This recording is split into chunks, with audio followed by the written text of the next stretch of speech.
Hey, thanks for being here. Arrow.net is where the conversation starts, and then you can share them forward. That's what it's all about.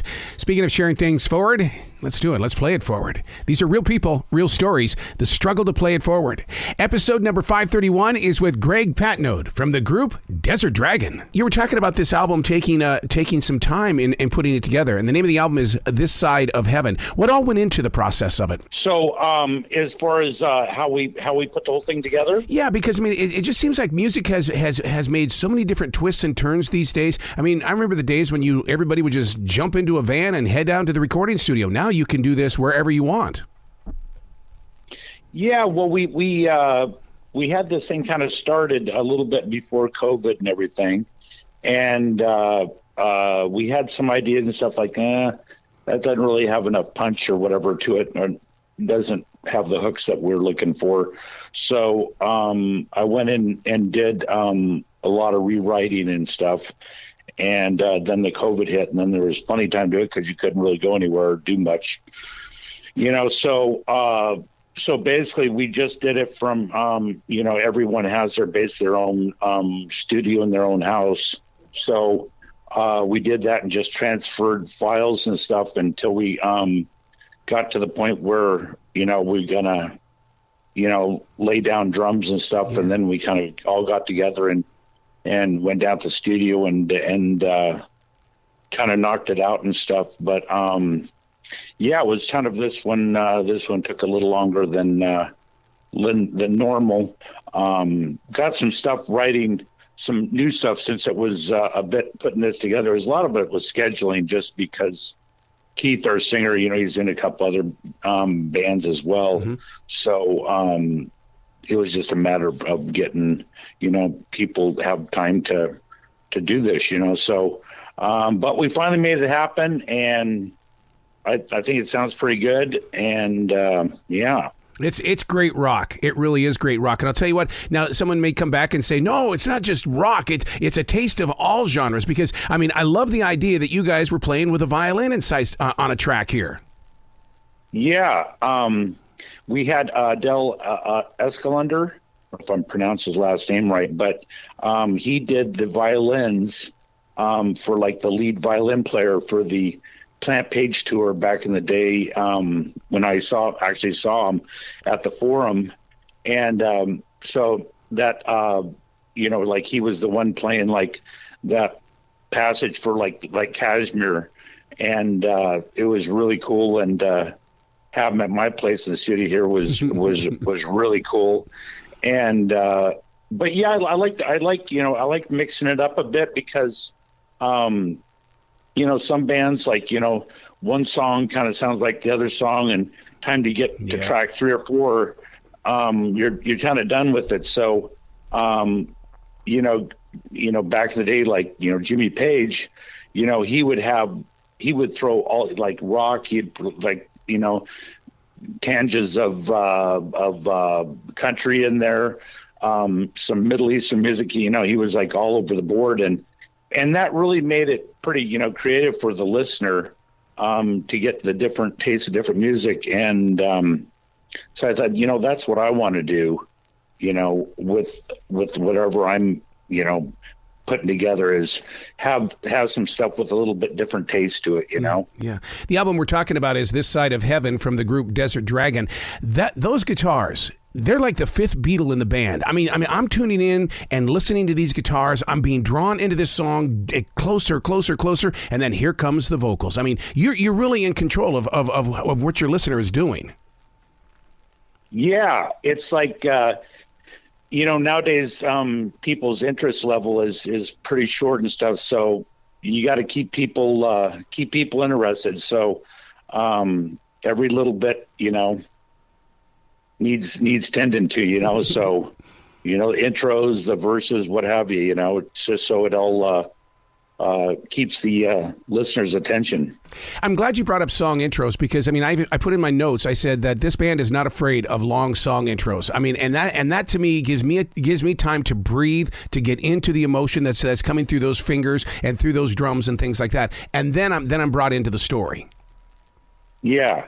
Well, that's funny you say that, because Lock and Load, That one I spent a little extra time on, and they were fighting me about that intro because it was kind of long. But always liked that song. I forgot that it's on I think it's the second album for Boston, and it has a really long.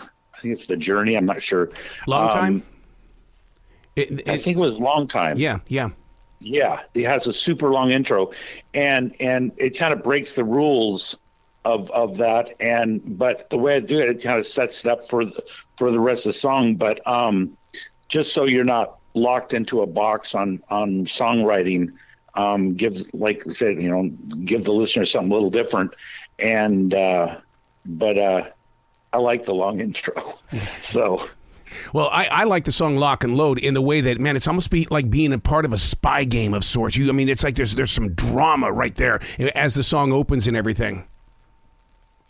Yeah, I had a guy I had met at one of the clubs over here one time, and he was playing with this tribute band. It was a Pink Floyd tribute band, and I talked to him later, and he was like killer saxophone. And so I started talking to him, real cool guy and everything. And then I took his number, and, we didn't contact each other for a long time. And I saw him a couple times at different places and stuff. And if needs a saxophone. Let me give this guy a call and see what's going on. So when I started talking to him, I didn't realize, the kind of stuff he did. But he had one, I think it was down in Orange County. It was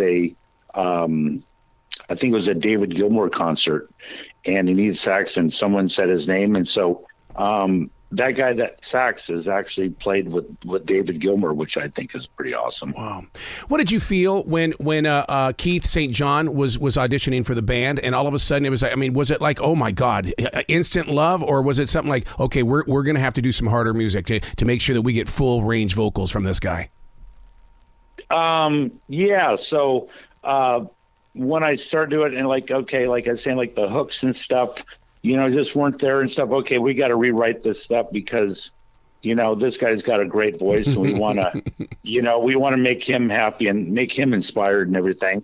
So, we did that, and he put his vocals on it. Really was an excellent blend together of the two. Yeah, so he's a great. It wasn't really much audition. To find a really good singer out there is hard to find. So they kind of have to pick you in sort of way, right. And we're not, right. A common, probably, common household name for our band. So, and he dug it, so here we are, Mm-hmm. I want to see the light show for Swamp Thing. When you guys put that baby on a live stage, I want to see what kind of a light show you're going to put with that song. Yeah, right. I know how to think of what you're thinking of there too, and I think I've been thinking about doing that. You're talking about like the red lights. And, oh yeah. Oh, it's going to have to be dark. The sirens and stuff. Yeah. It's Swamp Thing. That's one that we're gonna be doing some stuff, trying to get that out there more and stuff too. That one's one of my favorites too. It just it gives it just kind of a. I'm a big Leonard Skinner fan, so I just to have they have that song Swamp Music, and so like just the whole swamp music, not only the song but that style of music. I think the Southern blues and stuff is really cool, and so that's another part of music I like to delve into a bit. Well, I love the idea that you're allowing these bands that were here before us, be like inspirations, because one of the things that you and I have in common is Blue Oyster Cult. I got into radio because of Blue Oyster Cult, because I love the way that they sold them on the radio, because they were coming to the Metra in Billings, Montana, and then to hear that that you also have felt that inspiration. Yeah, it was kind of funny when we played. Place here in Agoura Hills called the Canyon Club. We played with them, and he's another big, huge influence for me. And so he knocked on the green door, and he goes, "Hey, do you know which room is ours?" And I go, "Hey, you can have this one if you want." And he goes, "No, that's okay. I'll find something." And then we were out in the hallway talking, and me and the other guitar player, and we're talking with him, and PR guy comes in and goes like in the conversation and he goes, and who might you be? And he goes, I'm Buck Dharma. And I go, wow, you didn't do much homework on this one. I mean, that's for me, he is Blister Colt, Wow. I mean, he's a great person too. He's a really, really cool guy. But yeah, Blister Colt is, he actually, one of the songs we were playing, because he obviously listened to some of the stuff, who's kind of the support actor or whatever for him. And one of the intros to one of our songs, he was playing on stage, and I go, wow. And I gave him a thumbs up. I thought that was really cool, When you have a song like Save My World, that right there to me is a great power ballad. The power ballads that used to just dominate radio. Yeah. Yeah. The putting that one together, we won, I don't know what year it was, but we won a Malibu Music Awards. I think it was Best Rock Song of the Year or something like that. Yeah, I can hear it. But yeah, it just that's definitely one of the ones I worked a long time on that one, and it really came out great, and really happy, really happy with that.